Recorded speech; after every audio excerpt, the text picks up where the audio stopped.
Et nous sommes avec Eli Korchia, président du Consistoire israélite de France. Vous vous trouvez actuellement président du côté de la Guadeloupe à la rencontre des communautés juives des Dom-Tom, heureux comme un juif en Guadeloupe. C'est bien ça, Eli Korchia? Oui, tout à fait, Nicolas. Je me trouve actuellement en Guadeloupe pour cette rencontre avec cette communauté des Dom-Tom. Et c'est un plaisir, un honneur aussi pour moi d'être là, puisqu'après mon élection, il y a 2 ans, j'avais fait savoir que je souhaitais aller à la rencontre de toutes les communautés juives de France. Et évidemment, il est important de venir dans les Dom-Tom. Et c'est la première fois qu'un président du Consistoire central de France, d'après ce qui m'a été dit par mes interlocuteurs ici, vient pour une rencontre avec la communauté juive locale. J'ai eu le plaisir de passer déjà une première soirée avec donc un certain nombre de familles ici qui font vivre cette communauté qui est très dynamique et évidemment Shabbat, je serai ici pendant tout Shabbat pour vivre tout ce Shabbat avec la communauté juive de Guadeloupe. Alors quelques mots évidemment pour vous expliquer, pour celles et ceux qui nous écoutent, pour comprendre un petit peu la vie de cette communauté. Il faut savoir que nous avons des communautés en Outre-mer, que ce soit aussi à La Réunion, à Cayenne, à Tahiti ou en Martinique, par exemple. Mais effectivement, sans doute, la communauté juive de Guadeloupe est celle qui s'est le plus structurée au cours de ces 40 dernières années.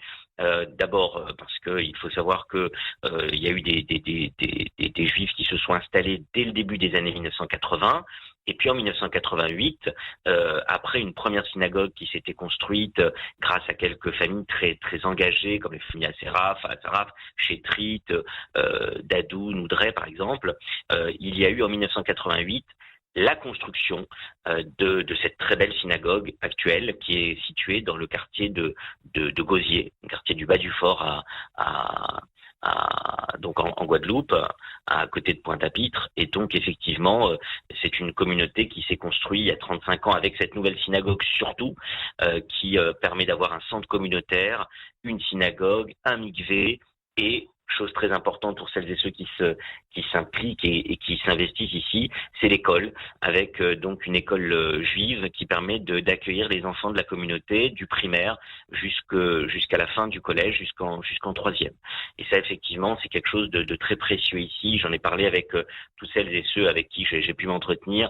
Le fait qu'il y ait tous les ingrédients nécessaires à une vie juive épanouie, c'est quelque chose d'assez unique qu'on retrouve ici en Guadeloupe. Il y a environ 120 familles. Et ce qui est aussi assez remarquable ici, c'est que vous avez un taux de participation évidemment très fort, puisque 90% ou 95% des familles qui sont ici installées participent à la vie de la communauté tout au long de l'année. Et ça, c'est effectivement quelque chose de très précieux. J'en parlais notamment avec des responsables avec qui j'ai pu être ce mardi soir, le président de la communauté à qui je veux vraiment saluer et dire un grand coup de chapeau, qui est Michel Dahan, président d'honneur avec qui j'étais, Serge Chétrit, le rabbin de cette communauté qui est Meir Afriyad, qui s'engage beaucoup, et les femmes aussi dans cette communauté qui sont très actives et qui participent véritablement à tout ce qui est organisation de la communauté. Voilà pourquoi je disais heureux comme un juif en Guadeloupe, ce qui pourrait être le titre de cette chronique aujourd'hui, parce qu'effectivement c'est une communauté très vivante et c'est important de le souligner. On souhaite une longue vie et beaucoup de réussite à cette communauté très active de la Guadeloupe, qui est un bel exemple de communauté dynamique et vivante, qui recueille d'ailleurs encore aujourd'hui des jeunes couples qui viennent s'installer ici. Et j'en ai rencontré au cours de ces 2-3 derniers jours. Il y a un dernier point que je veux mentionner d'ailleurs, c'est la cache-route qui est vivante et très active ici, avec notamment un nouveau restaurant Halavi, une pizzeria qui s'appelle Gusto, qui vient d'ouvrir pour la rentrée de septembre et qui comble de joie évidemment toutes celles et ceux qui habitent ici. Et vous nous parlez, Eli, d'un merveilleux roman graphique cette semaine qui a reçu de prestigieux prix, je crois. Oui, cher Nicolas, c'est un très beau livre, ce roman graphique Rodina.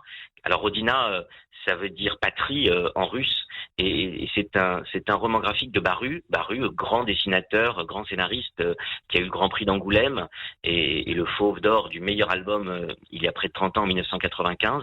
Il nous livre ici un livre sur sa région natale, la Lorraine, la Meurthe-et-Moselle, pour être plus précis, avec une histoire assez méconnu. Si vous voulez, c'est important de le dire, il y avait eu pendant la Seconde Guerre mondiale un camp de concentration sur le territoire français, à Thiel, donc en Lorraine. Et dans ce camp, il y a eu d'abord plus de 800 juifs qui ont transité par ce camp de concentration, dont on a assez peu parlé.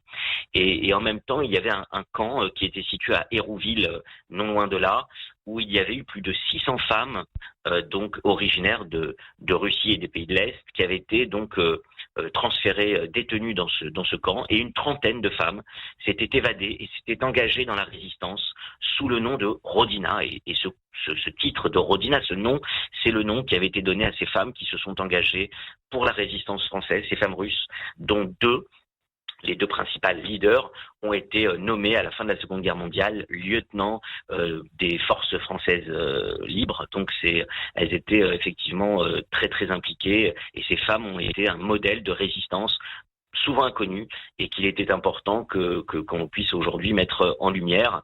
Et je voulais en parler parce que c'est un roman graphique assez court, qui se lit de façon intéressante, qui raconte un petit peu le parcours de ces femmes résistantes.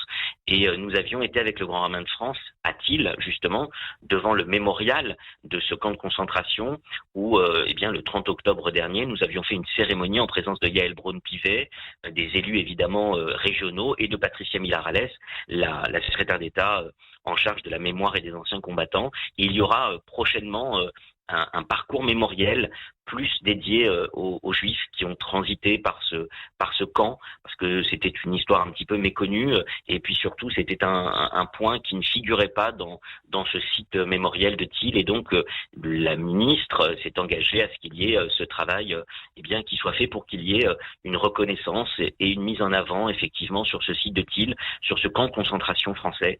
Il y aura un parcours qui sera consacré donc aux Juifs, et ce livre donc Rodina nous met en lumière un petit peu plus particulièrement ces femmes résistantes originaires de Russie qui ont combattu avec le maquis dans cette fin de Seconde Guerre mondiale aux alentours des années 1944 et début des années 45. C'est un livre à lire et il est particulièrement intéressant. Merci Élie Korchia, président du Consistoire israélite de France.